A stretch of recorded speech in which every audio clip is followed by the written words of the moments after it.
Hey everybody, Cheeto here, and we are back with a tutorial in Minecraft, and I had my first little post on Reddit not too long ago, and I had an overwhelmingly positive response towards my world's fanciest skeleton spawner, and I have to tell you, that was pretty amazing. It was a great positive feedback, really needed it, and it made me feel so much better. So thank you for that.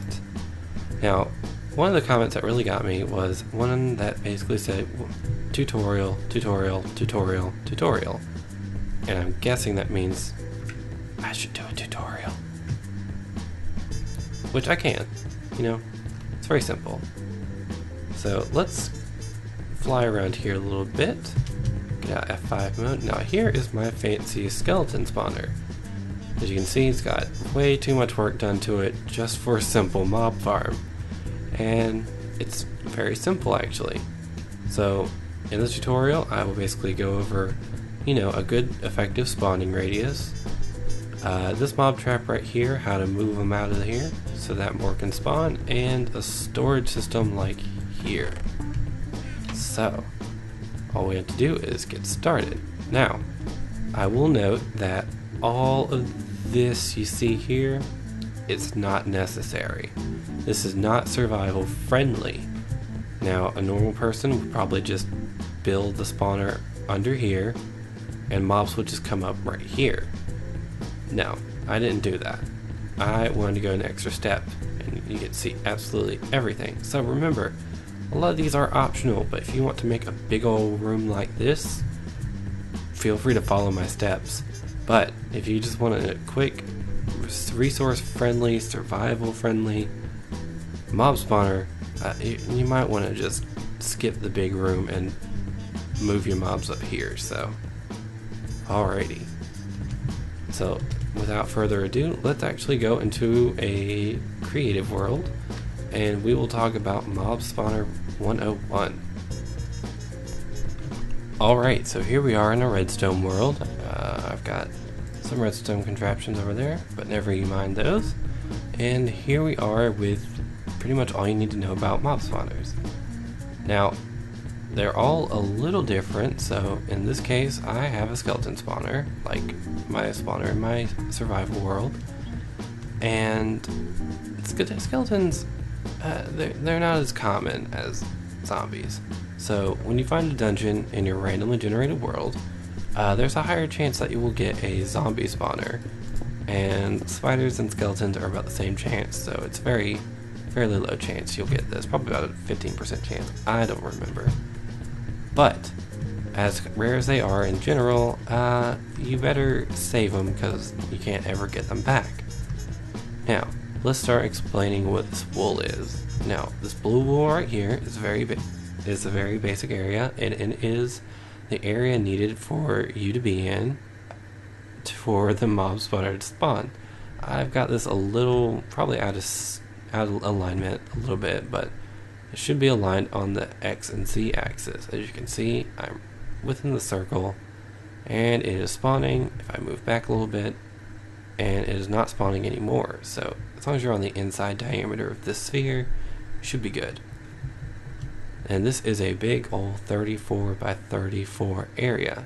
It's one block larger, so that's an odd number, and it aligns in the center of this block. It wouldn't normally because it's a even number. Now, this red block is probably the most important. This represents the area that all the mobs that are spawned by the spawner have to exit in order for the spawner to spawn more. Now, spawners will spawn about a maximum of 4 skeletons every 30 seconds. That's pretty good. Now, it don't always do that. Maybe do about 3. It just depends on, you know, the conditions that they spawn in. All mobs have to actually leave this area. So, not all mobs, so at least skeletons. So if there's a zombie in here, you don't have to worry, because usually when you find it, it's probably in a dark cave and there are other mobs around. But in this case, if there are at least more than 6 skeletons in this area, you don't have to worry about more coming from this, unless you start killing them. Now, as equally important, we got this diamond block right here. and this represents the room that you will build around your spawner. Now, these are all about, this is a 9 by 9 inner square, and you don't really have to worry about this, because this is where you will build your wall. So in my case, I would use stone bricks. They're classy, kinda. And that's where my inner wall would be. And if you wanted to, you can put glass if you want people to look in here. If not, that's fine. So, this is where everything will spawn. And down here, let's get rid of this, is where you would usually put your water to move your mobs. Most mobs will spawn in about an 8 by 8 area centered on, let's see, I think it's the northwest corner. Yeah. So the spawner is actually centered about right here. So they will spawn in about an 8 by 8 area centered in this corner right here. A 9 by 9 block around it, that will actually encompass a lot of the area. 10 by 10 is a little big, and that's what the forum suggests if you want the maximum possible spawning area, but 9 by 9 will do good for skeletons. We're not talking about spiders here, which do need a fairly large area. Alright, so all we have to do now is basically decorate this thing if you wanted a big room, or if you just wanted a way for mobs to just come up here and they're easy to kill. That's easy to do as well. All you have to do is cover this top up and be within this big sphere. Move the mobs up here, and so you'd want to be your floor to be about here if you wanted a platform just to stand on. So let's say it's really close to the surface, and let's get some grass blocks out to represent surface. So your surface would be right here, mobs would come up here, you lift them up in however you wanted to, and smack them a few times just to kill them. But in my case, if you want a big glorious room to go around it, I can help you with that. So let's go into a randomly generated world and let's find a few spawners. Alright, so here we are in our newly generated world, and still generating around me. I haven't found any jungle temples or desert temples, mostly because I haven't looked. But look down here, and we've got ourselves a dungeon I found with the magic of computers. So what we're going to do is I'm going to quickly do seed, show you the seed, and if you want to find this, this is about 110, 151, all the way down to I think about 32, 33, close enough. So go in here, and got saddles, wheat, redstone, discs, buckets, name tag, another disc, some string, iron, whatever. We're not here for that, we are here for this. So what I will do is I will start by digging around the 9 by 9 area that we need to encompass all the mobs. Again, I call that the spawning room. Can I put redstone? I can. Ooh, neat. I didn't know you could do that. Okay, so I'm going to build that 9 by 9 diamond block I had in my redstone world, and we will move out from there. Okay, so here we are. Get rid of that. Put that there. So here we are in our 9 by 9 room. It is 3 tall and 4 from the bottom, so 8. So it's about 8 tall. So 9 by 9 by 8 square. It's of course not centered because it doesn't really need to be centered. All we gotta do is place this, and this will be our ceiling. So right here is where we would put, let's just say cobblestone because it's fairly cheap. And of course you'd build your wall around this. Now this is where practicality and aesthetics kind of conflict. If you just want a mob trap, I would skip ahead to the video because you pretty much only need to know where to place the water and how to make the mob grinder. If you want to continue with, let's say, the fanciest skeleton spawner, keep watching from here. So what we'll do is, let's light this up a little more with not diamond blocks but torches. Pew, pew. So what we're going to do is we're going to expand this a little more, and we can start building the room around it. So, be right back. Alright, as I said, that's where practicality kind of gets kicked in the rear, because this is a really big room. So like I said, get rid of that because I used MC Edit to clear some of this out. So like I said, these diamond blocks represent where your walls will be to cut off the mod spawner from you. And these redstone blocks right here, these are the escape area. So mobs have to get past here to actually be able for the mob spawner to spawn more. Now down here, this is actually also the escape area too. So not too bad. And up here, you don't have to worry about that because no mobs will spawn on top of this. So all we have to do is start building a box around this, and let's start placing water. Now we're not going to get too fancy, not yet at least. We're just going to get the basic materials down and tweak it as we get going. So I'm going to build the box around here. I'm going to use glass, and I'm going to use stone bricks, and since we're in a jungle, let's use jungle wood. Okay, so let me get this pimped out a little bit, and I will get back to you when I get this done. Alright, so I successfully trapped myself in the mob spawner. I kept the diamond blocks here to continue to mark where the walls are. So as you can see, we have built out a nice glass room. So you do have to be careful with glass because you will want to light up the area around here, and just make sure that this area in here stays really dark. How can you tell how dark it is? Well, press F3. You see right here, right next to where it has the biome, I'm pointing to it on my screen like you can see it, but it will say BL, SL, and RL. You have BL, which is the block lighting, SL, which is sunlight, and RL is relative light. You want to make sure that your block light, BL, is at least 7 or below. The darker the better.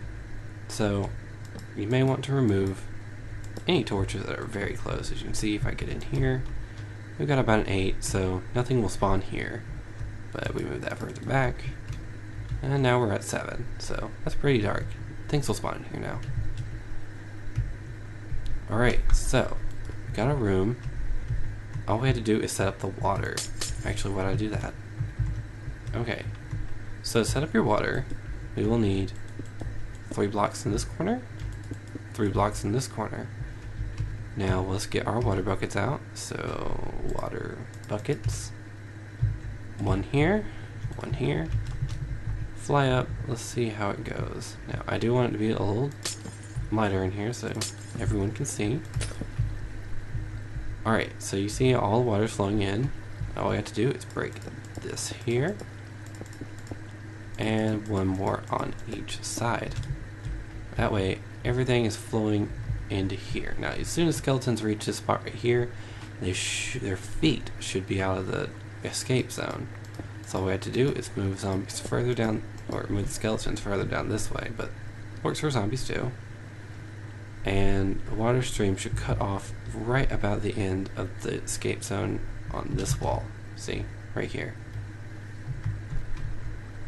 Alright, so now what we have to do is we need to build up an area where the mobs can go up and fall back down and hopefully not take any damage. So I'll walk you through that as soon as I get set up. Alright, so now that we have this hole right here dug out, this is a 9 by I think 12, so 1, 2, 3, 4, 5, 6, 7, 8, 9, 10, 11, 12, yep. This will do just fine. Now, it's a pretty big area to actually dig out. Because of the way this uses pistons, you can't exactly put a sign to stop the water. So the water has to go 8 blocks out and naturally stop on its own so the skeletons can get pushed out and everything looks nice. So let's bring this water further back. So what we're going to need is a pressure plate, which I have, and we're also going to need a sign. I'll just do this. Here we are. We're going to put the pressure plate right in front of the water, and the sign will go here. Next, we just push the water right on top of the pressure pad. So, nice. Now what we're going to have to do is do the same thing back here. Let's light it up a little more. Pressure pad, sign. And this is where we will have the water elevator. So all you have to do is I would put a block here, here, here, here, here, here, here. And we'll build it up a little bit and we'll come back to it a little later. So let's do that. Doop. Right in here. Doop. One here. Oop. And so on and so on. Alright. Now let's define where the mobs are going to land. Now, in my spawner, I had them about right here. So right here is where the hoppers would be, so they would land on this block right here. Let's go here and mark out this wall.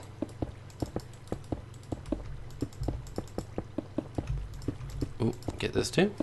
Okay. Now this is where your mob softener will be, so the dispenser will be right back here, and redstone mechanics will be over there, but we'll get to that a little later. Now, what we need to do is we need to get a sticky piston. Oh. And some glass. Oh, get in my inventory now. So we're gonna dig 2 here, sticky piston, glass. Go 2 up, right here, sticky piston, glass. And this is gonna be our toggleable lock. So when this one is out, skeletons can collect up here, it'll drop down, and they'll be ready to kill for the next group. And this will tell us exactly where the floor for this will be. So we can bring this out and bring this up. Nice. So all we have to do is put our water right here. Skeletons will flow right through here, and the water naturally stops at this edge. Cool. So all we have to do is you can bring this down, put some glass in here for looks, and you can break that because we know that's where mobs will be. Awesome. So now all we have to do is let us put some redstone in here. So I'm going to dig out a little bit of this wall, and what we're going to do is we're going to define where we're going to put the button with this iron block. Of course it can be anything, you know, this is just to say, hey, this is where the button goes. So, redstone torch, oh, come on, get in, there we go. Redstone torch here, blocks here, here,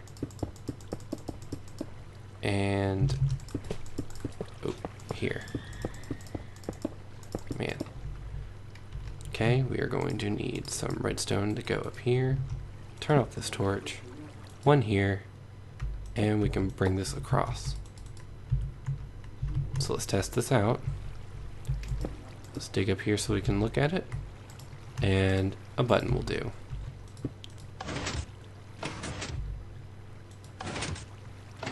There we go.